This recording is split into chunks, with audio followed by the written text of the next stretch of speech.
자, 그러면은 왜 이렇게 빠르고 정말 오래 암기되는가? 아까 그 해마학습법을 이용하기 때문이라 그랬죠. 자, 그래서 해마학습법이 뭐냐 하면은 우리 뇌 속에는 해마처럼 생긴 그런 해마라는 부분이 있는데 그 해마 부분이 기억 작용에 중추적인 역할을 합니다. 자, 그런데 그 해마를 어떻게 자극해야지 기억력이 더 오래 갈 수 있는가? 많은 연구와 그 다음에 실험을 했겠죠, 과학자들이. 그래서 우리가 해마를 더 자극하기 위해서는 암기할 상황을 영상 이미지로 그림을 그려서 상상해서 암기를 하면은 해마가 더 자극을 받아서 기억력이 굉장히 오래 가고 빨리 암기할 수 있다는 것을 굉장히 오랫동안 연구해서 발견을 해낸 겁니다. 지금 미국이나 아니면은 국내에도 그걸 이용해 가지고 학습하는 그런 시스템은 분명히 존재하고 있고요. 알겠죠? 예. 그래서 간단히 말씀드린다면은 우리가 암기할 상황을 영상 이미지화 시켜서 기억력을 극대화시키는 것이 바로 해마 학습법입니다.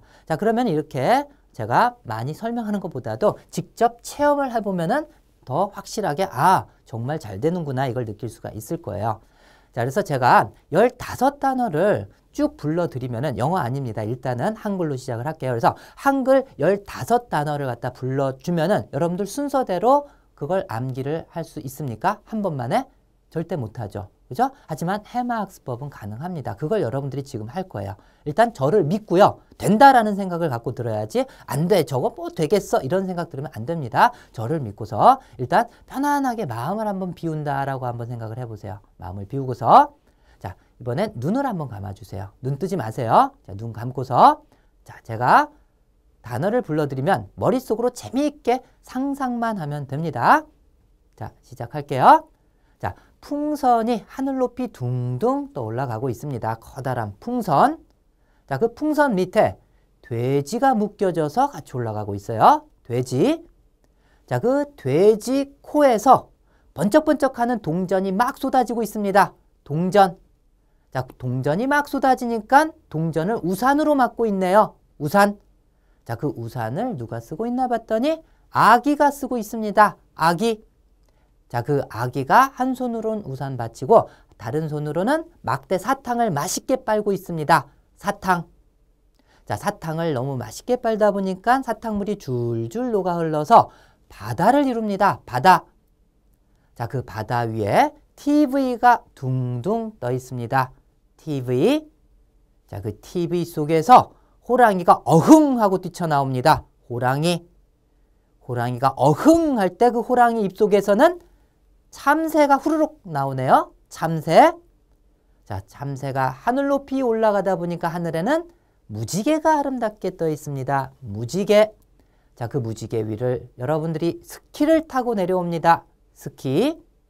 자, 스키를 타고 막 내려오다 보니까는 우물 속에 풍덩하고 빠졌어요. 우물. 자, 그 우물 속에서 하늘을 올려다봤더니 별이 반짝이고 있네요. 별. 자, 그 별 사이를 천사들이 왔다 갔다 움직이고 있습니다. 천사. 자, 됐습니다. 이제 눈을 한번 떠보세요. 자, 우리가 상상을 통해서 암기한 게 얼만큼 기억이 되는지 같이 한번 보도록 하죠.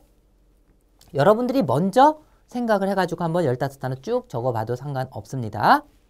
자, 처음에 뭐부터 시작했죠? 같이 한번 확인해 보도록 하죠. 자, 처음에 풍선부터 시작했죠. 그죠? 풍선이 막 떠올라갔습니다.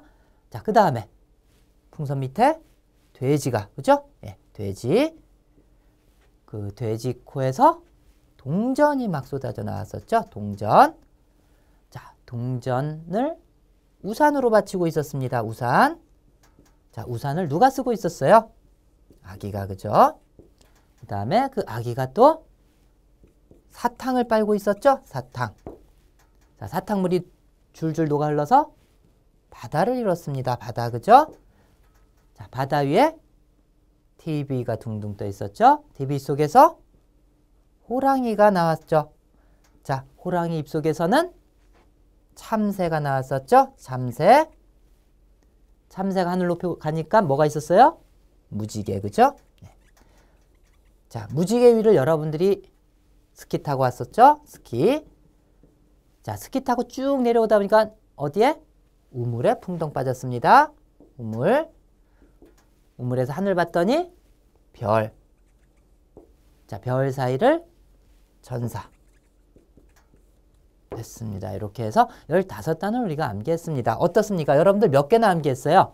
대부분이 15개 다 암기를 했고 그 다음에 잠깐 딴 생각하든지 뭐 이렇게 해가지고 잘 암기 안 된 학생들은 많아봤자 뭐 한두 개 정도 틀리고 다 기억을 했을 거라고 제 생각을 합니다. 제 생각이 아니라 지금까지 수많은 학생들을 직접 제가 실험을 하고 그 앞에서 한번 손 들어가지고 다 암기한 사람 이런 식으로 해가 확인했던 그러한 결과입니다. 여러분이 직접 느끼고 있겠죠 지금 그죠? 예. 자 굉장히 놀라운 결과입니다. 그죠? 예, 놀라운 체험이었죠? 여러분들이 이렇게 못하죠 평소에는 그죠? 자 이만큼 여러분들은 암기를 갖다 극대화할 수 있는 그러한 능력이 있는 것입니다. 그럼 어떻게 극대화시켰어요? 우리가 재미있게 상상을 했더니 그렇게 됐네요. 그죠? 그림으로 그리고 그 다음에 가슴으로 느끼고 그렇게 하는 것이 바로 해마 학습법이에요. 그런데 선생님 영어 단어는 그림이 아니지 않습니까? 그림으로 만들어야죠. 그 만든 것 자체가 바로 제가 한 작업이고 여러분들은 쉽게 그걸 암기만 하면 되는 거예요. 제가 가르쳐 드리는 대로. 자, 그래서 여기서 세 단어를 갖다가 한번 적용해서 암기를 한번 해보도록 할게요. 첫 번째, 편입시험의 기출표시입니다. 12년도, 11년도 해가지고 서강대, 상면대, 이대, 한양대에서 나왔던 중요한 단어죠. 자, 그래서 쉬운 단어이기 때문에 알고 있는 학생도 아마 있을 거예요. 그래서 tedious 하면은 지겨운, 실증 나는 이란 뜻입니다. 자, 우리가 이렇게 모이거나 자판기 같은 데 앞에서 얘기하거나 할 때 항상 차를 마시죠. 그죠? 자, 사무실에 가도 항상 녹차를 대와요. 그래서 티 디었어, 이제. 아우, 티 디었어. 되었다 그러잖아요. 그죠? 티 이제 지겨워 죽겠어. 이런 느낌을 한번 받아보세요. 그리고 그 장면을 상상하고, 티 디었어. 하면서 그 느낌이 지겹다라는 느낌이 와 닿죠? 그래서 지겨운, 실증나는, 이걸 강하게 느끼면서 한번 발음을 따라해 보세요. tedious. 다시 한번. tedious. 자, 이런 식으로 여러분들이 강의에서 발음을 따라하면서 상상하면서 느끼면서 암기를 하게 될 겁니다. 자, 그 다음에 lavish. 자, 아낌없는, 후한 또는 호화로운 이런 뜻을 갖고 있어요. 역시 편입시험에 출제됐던 단어고요. lavish. 자, 야, 오늘 술값 내 BC 카드로 긁어. 백화점에서 여자친구한테 호화로운 걸 막 사주면서 내 BC로 긁어 하면서 아낌없이 돈을 쓰는 거죠. 후한 거죠. 내 BC 카드로 긁어라. lavish. 자, 따라해보세요. lavish. 다시 한번. lavish. 자, 내 BC로 긁어 하면서 아낌없고 후하다라는 걸 느껴야지. 뜻이 중요한 거예요. 뜻으로 가야지 되잖아요. 그죠? 아낌없는 후한 걸 느끼면서 lavish 발음 따라하면 되는 거예요. lavish 아낌없이 후하게 막 긁는구나. 자, 그리고 어떤 여자가 호화롭게 막 BC카드를 긁어가면서 옷도 사고 그다음에 귀걸이 팔찌 하면서 호화로운 모습을 연상하면 되겠죠. 내 BC로 산 거다 이거 하면서 아주 호화로운 그런 모습을 연상하세요. 내 BC카드로 긁어서 호화롭게 치장하는 거예요. lavish. 자, 그래서 뜻이 두 가지 이상이면 두 가지 이상의 연상법을 제시해가지고 다 암기를 제가 이렇게 시켜드릴 거예요. 그래서 이렇게 암기하면 되겠죠. 자, 그리고 자, 요것은 그냥 요건 단순 연상법입니다. 그래서 제 책에서 한 70% 정도가 이런 단순 연상법이고요. 나머지 30%는 접두어를 저도 활용해요. 그런데 접두어만 활용하는 것이냐? 거기서 해마학습법을 적용해가지고 암기를 쉽게 해줍니다. 기존에 있는 접두어랑은 비교가 안 됩니다. 그 다음에 어근법. 예, 어근법도 해서 이 두 개가 한 30% 정도를 차지를 합니다. 하지만 기존에 있는 어근법과 접두어와는 좀 차원이 좀 틀립니다. 단순 연상법은 여러분들이 그 효과를 충분히 알 수 있겠죠. 그래서 어근법이나 이것은 여러분들 샘플 강의를 들으면서 확인을 해보고요. 접두어 플러스 해마학습법은 바로 뭐냐 하면은 여기에 있는 거죠. RE. 자, re라고 하면은 여러분들이 기본적으로 아마 알고 있을 거예요. 접두어로서 어떤 뜻을 갖고 있어요? back, 뒤에. 그죠? 뒤로. 그 다음에 again, 다시. 이런 뜻이 있죠. 네. 자, 그래서 여기서는 again을 뜻합니다. reiterate, 반복하다, 되풀이하다인데 reiter, 다시, iter를 잇다라고 해서 잇다가, iter, reiterate, rate에서 eight가 보이죠? 먹었다. 아침 먹고 점심 먹었는데 그 다음에 또 저녁 먹고 다음날 또 아침 먹고 점심 먹고 저녁 먹고 되풀이하잖아요. 항상. 그죠? 다시 있다가 저녁 또 먹고 되풀이하다, 반복하다. 강하게 느껴지죠? 되풀이하다, 반복하다가 reiterate 이렇게 연습하면서 발음은 정확하게 하면서 따라하는 거예요. reiterate. 자, 그리고 한두 번 정도는 reiterate 이렇게 정확하게 봐주면서 암기하는 거야. 다시 한번 reiterate. 자, 이번엔 정확하게 reiterate. 자, 정확한 발음을 해도 그것이 연상이 되도록 연습 훈련을 하는 거예요. 저랑 같이 알겠죠? reiterate. 다시 한번 reiterate. 되풀이하다, 반복하다라는 뜻입니다. 이런 것이 바로 접두어 플러스 연상법입니다. 뭐 다른 거 예를 든다면은 entice. 유혹하다, 꿰다 뭐 이런 단어인데 entice 할 때 이 e에는 접두에서 모르고 있으면은 뭐 배울 거예요 앞으로. 근데 이것도 기본적인 접두어입니다. in을 뜻하는 접두어 또는 동사화를 만들어주는 동사 접두어로 쓰이는 그런 접두어입니다. 그리고 tice는 entice 여자가 치마를 슬쩍 걷어 올리면서 안에 있는 타이즈를 보여주는 거야. entice 하면서 유혹하다, 꿰다. 알겠죠? 그렇게 암기하면 금방 암기되겠죠? entice. 자, 같이 해보자. entice. 다시 한번 entice.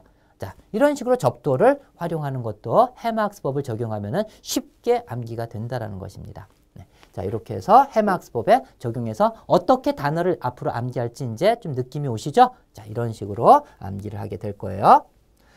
자, 그 다음에 이제 강의 구성과 활용법에 대해서 설명을 드릴게요. 자, 책에 보면 기출표시가 있습니다. 각 대학 편입시험 기출표시가 있고 뭐 공무원 토플 기출표시도 있고요. 그런데 강의에서는 따로 기출은 설명하지 않을 거고 책을 참고하도록 하세요.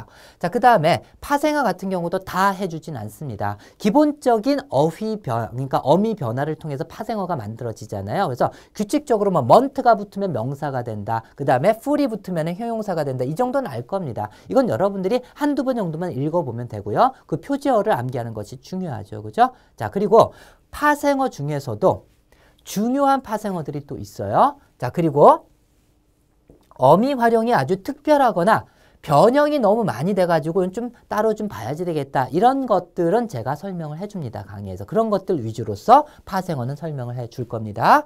자, 그리고 수능 수준의 동의어가 있습니다.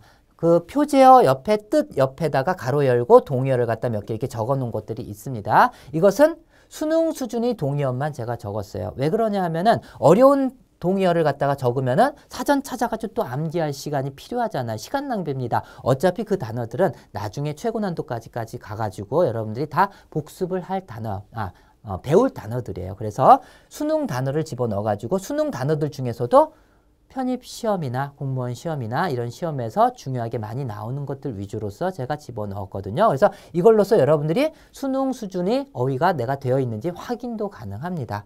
자, 그래서 쉬운 단어, 고1, 2 수준의 단어는 빼고 고3 수준 이상의 단어 중에서 시험에 자주 출제되는 단어들 위주로서 제가 또 동의어까지 설명을 해 줄 거예요. 알겠죠? 네. 자, 그래서 여러분들이 지금 공편토 샘플 강의를 듣고 있는데 내가 고1, 2 수준밖에 안 된다라면 고1, 2 수준부터 시작을 해야지 되겠죠? 고3 수준부터 시작해야 되겠다면 고3 수준부터 여러분들이 수능 강의부터 시작을 해야만 합니다. 그 다음에 공편도 듣고 그 다음에 최고 난도 아니면 같이 병행을 해도 상관없고요. 자, 됐죠?